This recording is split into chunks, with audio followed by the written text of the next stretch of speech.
اور اگر آپ یہ چاہتے ہیں کہ آپ کو روحانی پاورز ملیں، آپ پر روحانیت اٹریکٹ ہو، تو اس کا ایک بڑا زبردست سا وظیفہ میں بتا دیتا ہوں یہاں پہ جی ضرور. کہ کم سے کم دن میں جو ہے نا وہ آدھا گھنٹہ بلا تعطل، بغیر کسی وقفے کے جو ہے نا وہ درود پاک پڑھا کریں اور حضوری کے ساتھ پڑھا کریں. خیال میں جو ہے نا وہ پہنچ جائے محبوب علیہ السلام کی بارگاہ اور ادھر جا کر ہاتھ جوڑ لیں کہ میں عاجز، میں نکما، میں گناہ گار، میں کمینہ، میں سب سے زیادہ برا، لیکن ہوں تو آپ کا تو نظر کرم فرمائے. تو یہ ہے ہمارے ہاں لوگ جو ہے نا وہ آج کل ایم پی ایز اور ایم این ایز کے ساتھ فوٹوز کھنچواتے ہیں، کمشنر کے ساتھ فوٹو آ گئی جناب، پولیس افسر کے ساتھ فوٹو آ گئی. ان لوگوں بڑا ہم لوگوں نے یہ کرتے ہیں، لیکن یہ یہیں پر رہ جانا ہے.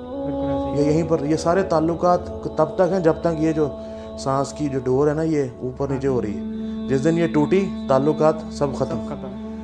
اور اس طرح سے ختم ہوں گے